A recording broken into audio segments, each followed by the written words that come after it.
আসসালামু আলাইকুম everyone. Advanced mathematical problem solving সিরিজের ৩ নম্বর প্রবলেমে তোমাদেরকে স্বাগতম। এই ৩ নম্বরটা প্রবলেমটা আমরা চুজ করেছি নিউটনের মেকানিক্সের ভরবেগের সংরক্ষণশীলতা নীতির উপর ভিত্তি করে একটা প্রবলেম থেকে। এখন আসো দেখি। হ্যাঁ, এই প্রবলেমের জন্য তোমাকে প্রাসের কিছু সূত্র জানা থাকতে হবে। ঠিক আছে? আসলে সমস্যা নাই, সূত্রগুলো আমি দেখিয়ে দিব না কিভাবে হবে। প্রবলেমটা সলভ করার চেষ্টা করি।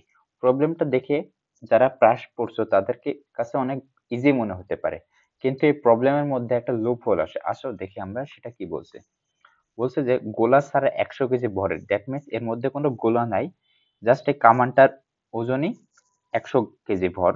একটি কামান থেকে 1 কেজি ভরের একটি গোলা ভূমির সাথে 60 ডিগ্রি কোণে 200 মিটার/সেকেন্ড বেগে ছোড়া হলো।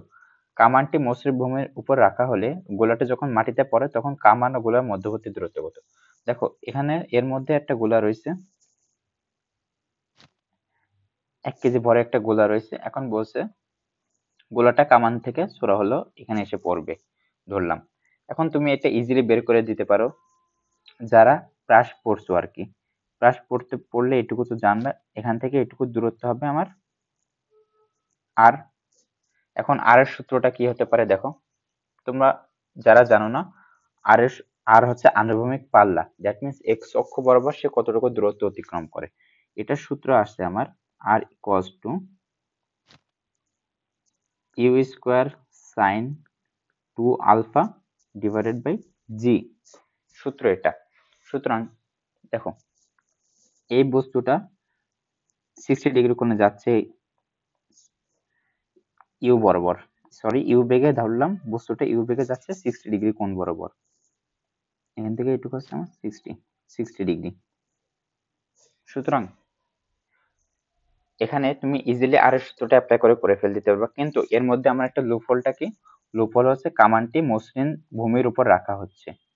কামানটি মসৃণ ভূমির উপর রাখা হচ্ছে, দ্যাট মিনস এর মধ্যে কোনো বাধা নাই, এখানে কোনো বাধা নাই। যখন সে এই বেগে ছড়বে গুলিটা বা গোলাটা ছুড়বে, তখন সে পিছনের দিকে একটা ব্যাকওয়ার্ড ফোর্স অনুভব করবে। ধরলাম সে বলটা হলো ভি, একটা ব্যাকওয়ার্ড বেগটা অনুভব করবে। হ্যাঁ, এখন ভির আমার দুইটা উপাংশ থাকতে পারে। ভির এক্স অক্ষ বরাবর একটা উপাংশ থাকতে পারে এবং ওয়াই অক্ষ বরাবর উপাংশ থাকতে পারে। ধরলাম এক্স অক্ষ বরাবর উপাংশ আছে ভি এক্স প্রাইম, ওয়াই অক্ষ বরাবর ভি ওয়াই প্রাইম। এখন গুলোটা ওয়াই অক্ষ বরাবর যদি উপাংশ পায়ও আর কি, একটা বল অনুভব করেও, কিন্তু আমার নিচের দিকে মাটি সেই ওয়াই অক্ষ বরাবর বলটাকে ক্যান্সেল করে দেয়।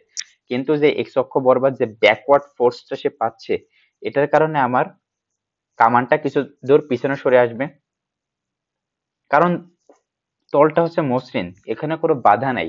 সুতরাং ব্যাকওয়ার্ড ফোর্স পাইলে সে পিছনে সরে আসবে। পিছনে কতটুকু সরে আসবে, আমি ধরছি পিছনে আমার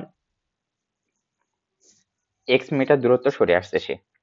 এখন আমরা কি বের করতে পারি, আমার কামান ও গোলার মধ্যবর্তী দূরত্ব তখন কত হবে আমার। বলছে কামান ও গোলা, কামান যদি এখানে সরে আসে, কামান আর গোলার মধ্যবর্তী দূরত্ব এইটুকু ডিস্টেন্স হবে আমার। ঠিক আছে? সুতরাং আসো আমরা আগে আর এর, যেহেতু আমার সূত্র আছে, আর এর সূত্রটা দিয়ে আমরা আগে আনুভূমিক পাল্লাটা বের করে ফেলি। ইউ এর মান কত, 200 square into sine 2 alpha 2 into 60 degree divided by g এর মান ধরতেছি। এখানে ধরো জি এর মান বলে দিচ্ছে 10 মিটার/সেকেন্ড স্কোয়ার। জি এর মান যদি বলে দেয় তোমার সেটাই ধরা লাগবে। এটা 10 ধরলাম। সুতরাং এখানে কত আসে, ক্যালকুলেশন করে দেখবা 3464.10 মিটার। এখন আমি আর এর মান পেয়েছি। এখন কতটুকু ডিস্টেন্সটা সে ব্যাকওয়ার্ড আসবে এটা আমি কিভাবে বের করব। আমি vx টা যদি বের করতে পারি, আমার x সমান কি জানি, এটা তো আমার সমবেগে আসবে পিছনের দিকে, ব্যাকওয়ার্ড যখন আসবে তখন আমার সমবেগে আসবে, কোনো ত্বরন্ত থাকবে না।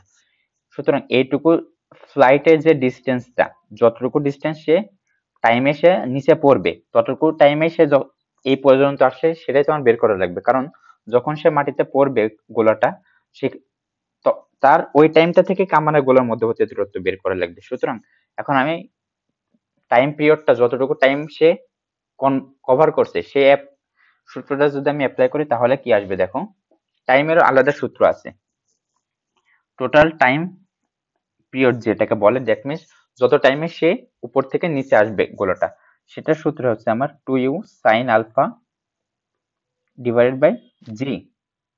এখন আমি টি এর মান বের করে ফেল দিতে পারি, 2 গুণ 200 into sine 60 degree divided by 10। এখান থেকে আমার টি এর মান আসবে দেখবা 34.64 সেকেন্ড। দ্যাট মিনস 34.64 সেকেন্ড এই টাইমটা ধরে এখান থেকে গোলা ছোড়া হলে এই টাইমটুকু ধরে সে ভূমিতে এসে পড়বে এবং সে টাইমটুকুতে যতটুকু দূরত্ব কামানটা পিছন ব্যাকওয়ার্ড এসে কভার করবে ততটুকু ধরতেছে আমি এক্স। এখন আমি ভি এক্সটা কিভাবে বের করতে পারি, আসো এখন আমি যদি ব্যবহার করি এক্স অক্ষ বরাবর, এটা তো আমার এক্স অক্ষ বরাবরই তো বের করা লাগবে, কারণ ভি ওয়াই তো আমার নেই, ভি ওয়াই তো আমার ক্যান্সেল আউট হয়ে গেছে। এক্স অক্ষ বরাবর আমার কি আসবে দেখো, ইনিশিয়ালি কামানটা স্থির ছিল, সুতরাং ইনিশিয়ালি কামানের কোনো ভরও নাই, ভরবেগের সংরক্ষণশীলতাও নীতি অ্যাপ্লাই করবে। এখানে আমরা কি অ্যাপ্লাই করব এটা আমি লিখে দিই, ভরবেগের সংরক্ষণশীলতার নীতি।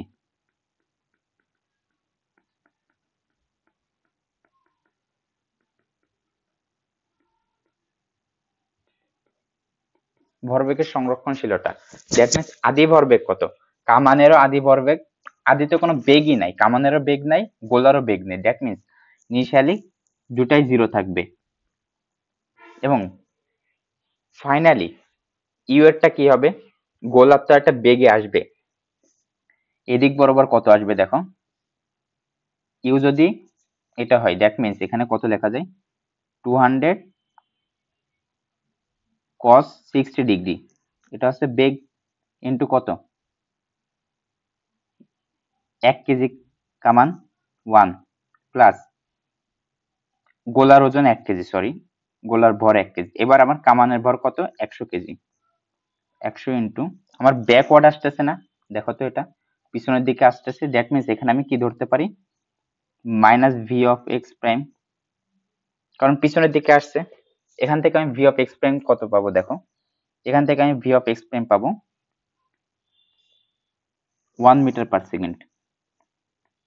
দ্যাট মিনস তার কামানের ব্যাকওয়ার্ড যে বেগটা থাকবে সেটা হবে 1 মিটার পার সেকেন্ড। এখন আমার টাইম জানি, বেগ জানি, সুতরাং আমি এক্স এর মান বের করে ফেল দিতে পারি, এক্স সমান সমান কি আসবে, B X prime into T, that means কত আসে 34.64 মিটার। ঠিক আছে, এখন আমার কামান আর গোলার মধ্যবর্তী দূরত্ব কত হবে, এখন তো তুমি ইজিলি বের করে ফেল দিতে পারবা, কামান ও গোলার মধ্যবর্তী দূরত্ব, এটা আসবে আমার দুইটা যোগ করে দেব, 3464.10 প্লাস 34.64 মিটার, সুতরাং এটা আমার কত আসে দেখো, এটা আমার আসে 3498.74 মিটার। সুতরাং তোমরা আশা করি ম্যাথটা বুঝতে পারছো। এখানে আমার যদি কামানটি মসৃণ ভূমির উপর না রাখা হতো, মসৃণ ভূমির কথাটা বলার কারণে আমার এই পর্যন্ত অ্যান্সার আসবে না, এরপরে আমার আরো করা লাগবে, কারণ মসৃণ ভূমির উপর রাখার কারণে ব্যাকওয়ার্ড একটা বল কাজ করে এবং ব্যাকওয়ার্ড বল কাজ করার কারণে তোমার কামানটাও পিছনের দিকে সরে যাচ্ছে। সুতরাং আশা করি তোমরা ম্যাথটা বুঝতে পারছো। আমার সাথে থাকার জন্য তোমাদেরকে ধন্যবাদ। আসসালামু আলাইকুম।